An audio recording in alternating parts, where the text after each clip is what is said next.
Exam হলে গিয়ে তুমি যখন এই কোশ্চেনটা দেখবে এবং অ্যান্সার করতে পারবে না, মনে হবে যদি আমি ওই রিলটা বা ওই ভিডিওটা আমি দেখে নিতাম। দেখো এখানে কি বলেছে, কোন যৌগটি ক্যান্ডিজারও বিক্রিয়া দেয় না। কোন যৌগটা ক্যান্ডিজারও বিক্রিয়া দেয় না? আমাদের ক্যান্ডিজারও বিক্রিয়ায় সবসময় আমাদের কী বলতে হবে, যে রিয়েজেন্ট কী ইউজ হয়। রিয়েজেন্ট ইউজ হয় এখানে কনসেন্ট্রেটেড এনএওএইচ, যে কোনো বেস এনএওএইচ হোক কেওএইচ হোক, কনসেন্ট্রেটেড বেস হতে হবে এবং H3O+। কোন মলিকিউল আমাদের টেক পার্ট করে? আমাদের সেই সমস্ত মলিকিউল টেক পার্ট করে যাদের, দেখো কার্বনিলের সাপেক্ষে, কার্বনিল আমি যদি HCHO নিই, কার্বনিলের সাপেক্ষে আমাদের এই এক্সাম্পলটা নেওয়ার থেকে আরেকটা আমি এক্সাম্পল নিয়েছি, তাহলে এটা তুমি অটোমেটিক বুঝে যাবে কোন মলিকিউলটা আমাদের ক্যান্ডিজারও বিক্রিয়ায় টেক পার্ট করবে। দেখো আমি সাপোজ এই মলিকিউলটা নিলাম, মলিকিউলটা প্রথমে নিলাম। এখানে কি আছে আমাদের অ্যালডিহাইড COOH3।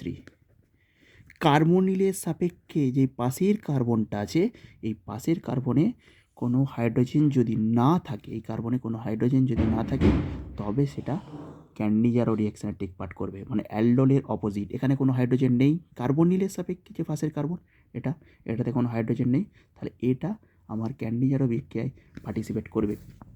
সেরকম এখানে এই মলিকুলটা ক্যান্ডিজারো রিয়াকশান টেক পার্ট করবে। কেন করবে? এখানে কার্বনিলের সাপেক্ষে কোনো কার্বনই নেই, তাও কোনো পাশে কোনো কি আলফা হাইড্রোজেন নেই, কার্বনিলের সাপেক্ষে কোনো আলফা হাইড্রোজেন নেই, তাহলে এটাও আমাদের ক্যান্ডিজারো রিয়াকশান টেক পার্ট করবে। তাহলে কোনটা বলেছে বিক্রিয়া দেয় না? যেখানে আমাদের আলফা হাইড্রোজেন আছে, কার্বনিলের সাপেক্ষে যেখানে আলফা হাইড্রোজেন আছে। তাহলে কার্বনিলের সাপেক্ষে কোথায় আলফা হাইড্রোজেন আছে? এখানে আমাদের আলফা হাইড্রোজেন আছে, তাহলে এটা আমাদের ক্যান্ডিজারো রিয়াকশান দেয়। আমাদের অ্যান্সার কী হবে? সি অ্যান্সার ঠিক হবে। মানে এটা অ্যালডোলের অপোজিট। কার্বনিলের সাপেক্ষে আলফা হাইড্রোজেন থাকলে তাহলে আমাদের অ্যালডল রিয়াকশান করবে। কার্বনিলের সাপেক্ষে যদি যে পাশের কার্বনটা, সেখানে যদি আলফা হাইড্রোজেন থাকে অ্যালডল, আর যদি না থাকে সেটা ক্যান্ডিজারো। তাহলে এই তিনটে মলিকিউলে কার্বনের সাপেক্ষে কোনো আলফা হাইড্রোজেন নেই। আমাদের কার্বনিলে যে কার্বনিল গ্রুপ, তার সাপেক্ষে কার্বন, এখানে আলফা হাইড্রোজেন নেই।